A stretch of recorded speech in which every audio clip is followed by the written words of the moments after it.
Month के start में हमें यही टेंशन होती है कि किस तरीके से हम लोग ग्रॉसरी करें कि हमारे पैसे भी बच जाएं और घर की ग्रॉसरी भी सारी आ जाए। तो बस आज वही आपके साथ शेयर करूंगी और साथ ही साथ डेली रूटीन शेयर करूंगी। तो वीडियो स्टार्ट करते हैं। So let's get started. अस्सलाम वालेकुम माय यूट्यूब फैमिली, कैसे आप सब लोग? उम्मीद करती हूँ आप सब ठीक ठाक होंगे।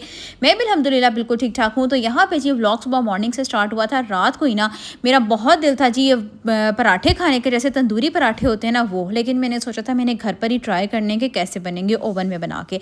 गैस तो होती नहीं है, सोचो ऐसी बात का फ़ायदा उठाया जाए। तो यहाँ पे ना रात को ही मैंने थोड़ा सा वाइट आटा गूंदा, उसके अंदर नमक और ज़ीरा ऐड किया और उसको सख्त गूंद लिया अच्छा सा ना। तो बस यहाँ पे ना फिर मैंने रात को ही उसके अंदर घी भर कर उसके अच्छे से ना पूरे बल डाल दिए थे, ठीक है, लच्छेदार सही पराठा ना। तो मैंने बना के उसको फ्रिज में रख दिया था। अब जैसे ही मैं सुबह उठी ना तो मैंने क्या किया कि उसको ना खुश्क आटा लगा के फ्रिज में रखा था। आप लोग जब भी रखें ना तो हमेशा उसको थोड़ा सा गीला हाथ लगा के पानी लगा कर ना उसको आपने रखना है, ताकि ये जो आटे के ऊपर सिकड़ी आई हुई ना ये ना हो। ठीक है, मैं बस आप लोगों को इस वजह से बता रही हूँ कि जो गलतियाँ मैंने की हैं ना तो वो आप ना करें। तो यहाँ पे ना मैंने इसको अच्छा से बेल लिया था। फिर मैंने कांटे से ना इस तरीके से इसके ऊपर निशान लगा लिए थे। फिर ना मैं लेकर आई थी रात ग्लूकोज ना, क्योंकि इसके ऊपर हम लगाएंगे थोड़ा सा ग्लूकोज वाला पानी। इससे ना ये बड़ा प्यारा इसका कलर आता है, बड़े क्रिस्पी क्रिस्पी ये बनते हैं। और ढेर सारे इसके ऊपर मैंने तेल लगा दिए थे। आप यकीन करिए इतने मज़े के पराठे बने थे ना। लेकिन ना मैं आप लोगों को बताऊं, अगर आप भी बनाना चाहते हैं तो आपने उसी टाइम इसके अंदर बल डालने हैं। जब आप पहले बना के रख देंगे ना, बल डाल के रख देंगे, तो वो जैसे बाजार के बल खुल रहे होते हैं ना पराठों में, सही लच्छेदार पराठा होता है, तो ये हिसाब नहीं होगा। अच्छा जी, यहाँ पे ना मैंने इस तरीके से इसको ट्रे में रख दिया था और इसको मैंने 180 डिग्री पे जो है ना वो बेक कर लिया था। बेक नहीं, इसको मैंने कुक कर लिया था। फिर जैसे जैसे पराठे तैयार हो रहे थे ना, जब नीचे से पक रहे थे, फिर मैं उनको इस तरीके से ऊपर की हीट ऑन करके ना ओवन की मैं उसको इस तरीके से बनाए थे। और ये इतना मज़े का बना था, सेम इसकी लुक जो है ना वो बाजार वाली थी। ठीक है, बस ये अलग बात है कि इसके जो लच्छे थे ना वो नहीं सही खुल रहे थे। और इसके ऊपर मैंने लगाया देसी घी और फिर इसको चाय में डिप करके खाया और ये इतना मज़े का बना था ना। फिर जी जो सबसे मुश्किल काम था, घर पर बना तो मैंने लिए थे लेकिन ओवन इतना गंदा हो चुका था ना, पूरे ओवन में तिल तिल थे। और फिर इसको क्लीन करना ना मेरे लिए अजाब हो गया था। तो फिर इसके बाद मैंने सोचा अब ना इसको मैंने बाज़ार से ही लेना है। तो बस जी यहाँ पे फिर मैंने ओवन को अपने अच्छे से क्लीन कर लिया था। मुझे ऑलमोस्ट आधा घंटा इसकी क्लीनिंग में लग गया था। करने के बाद जो है ना फिर मैंने इसको दोबारा इसका कवर इसके ऊपर डाला और फिर मैंने इसको इसकी जगह पे रख दिया था दोबारा से ना।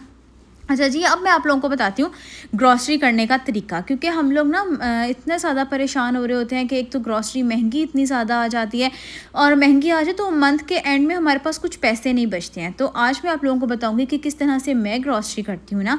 तो यहाँ पे जी साथ ही साथ जो है ना आज मेरे हस्बैंड ने ये लिया था फ्रायर को हम चेक कर रहे थे, क्योंकि जिनसे हमने मंगवाया था ना ये, उन्होंने कहा था कि आप ना इसका एक दफ़ा मीटर चेक कर लेना, मतलब कि कितनी हीट, मतलब ये प्रॉपर इसका काम कर भी रहा है या नहीं कर रहा।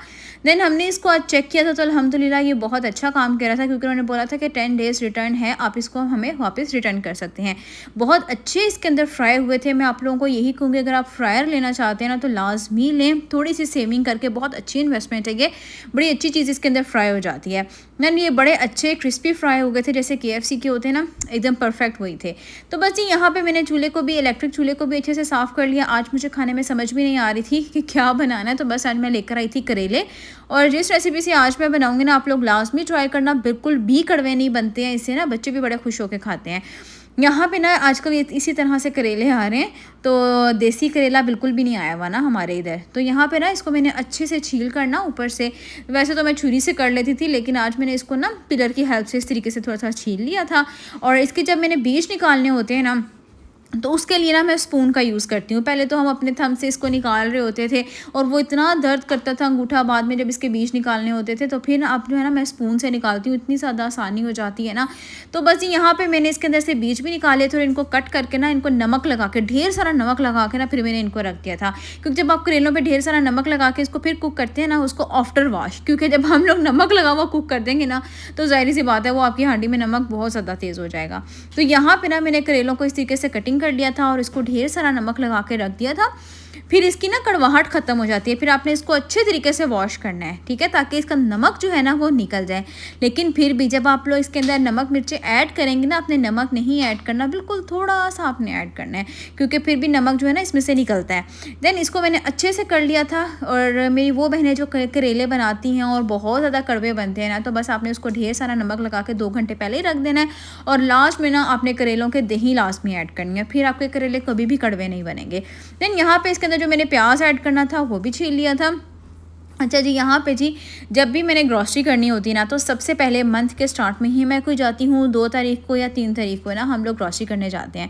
तो मेरी कोशिश होती है कि सबसे पहले सारे कैबिनेट्स वगैरह मैं चेक कर लेती हूँ, कितनी दालें पड़ी हुई हैं, कितनी मिर्चें हैं, कौन-कौन से मसाले हैं, और फिर उनको मैं प्रॉपर तरीके से लिख लेती हूँ। क्योंकि जब मैं ग्रॉसरी करने जाती हूँ ना, मैं आधी चीज़ें वैसे ही भूल जाती हूँ। अच्छा ये चीज़ लेनी थी, ये तो थी पड़ी हुई ना, मेरा और चीज़ों में इतना ध्यान चला जाता है। तो अब यहाँ पे ना मैं साथ-साथ ना आगे जाके आप लोगों को दिखाऊँगी भी ना, जौन-जौन सी चीज़ें मतलब ख़त्म हुई हुई होती हैं या फिर थोड़ी क्वांटिटी में होती हैं, वो पूरा 1 मंथ नहीं चलती हैं, तो फिर मैं उन सारी चीज़ों को नोट डाउन कर लेती हूँ।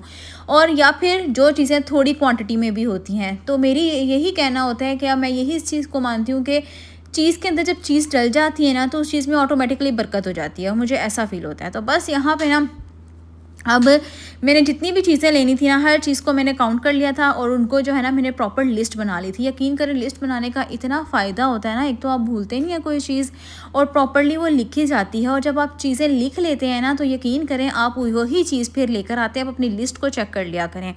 उसके अलावा जब नहीं बनाते ना, तो फिर हमें क्या कहते हैं, अच्छा हर चीज़ पे दिल आ रहा होता है। मेरा तो यही है, जब मैं लिस्ट नहीं बनाती ना, तो मेरा तो हर चीज़ पे दिल आता है, अच्छा ये भी ले लूँ, ये भी ले लूँ, ये भी ले लूँ। जब फर्स्ट मंथ की मैंने ग्रॉसरी की थी ना, वो इतना ज़्यादा बिल बना था, और यकीन करें मैं खुद परेशान थी और मंथ के लास्ट में बिल्कुल भी पैसे नहीं बचे थे।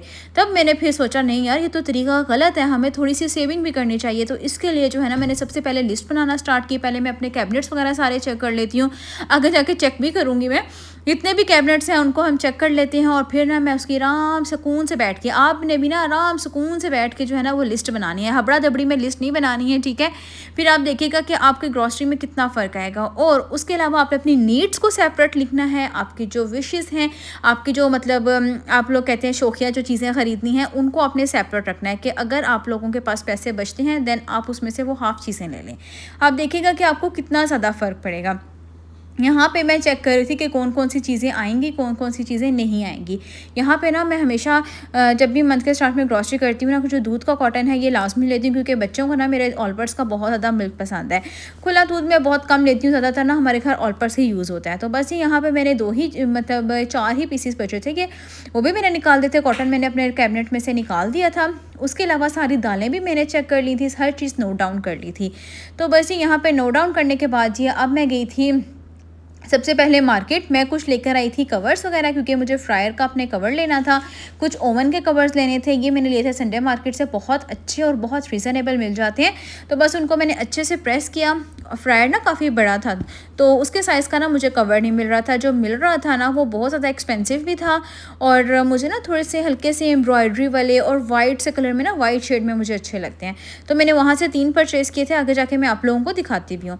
तो यहाँ पे जी अल्हम्दुलिल्लाह मैंने सारी ग्रॉसरी वगैरह चेक कर ली थी। जौन सी चीज़ें लेनी थी वो मैंने सारी चीज़ें नोट डाउन कर ली थी। उसके अलावा जी फिर मैंने यहाँ पे जितने भी कवर्स वगैरह थे, साथ ही साथ उनको भी प्रेस कर लिया था। प्रेस करने के बाद मैंने अपने फ्रायर के ऊपर सारे डाले थे, आगे जाके मैं आप लोगों को वो भी दिखा देती हूँ।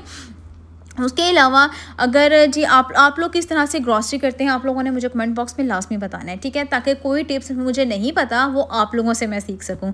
तो जी यहाँ पे ये रहे मेरे प्यारे प्यारे फ्रायर्स के कवर्स। तो कैसे लगे कमेंट बॉक्स में लाज़मी बताना। वीडियो को लाइक और शेयर करना, चैनल को सब्सक्राइब कर देना। मिलती हूँ नेक्स्ट व्लॉग में अगली वीडियो तक के लिए। अल्लाह हाफिज़।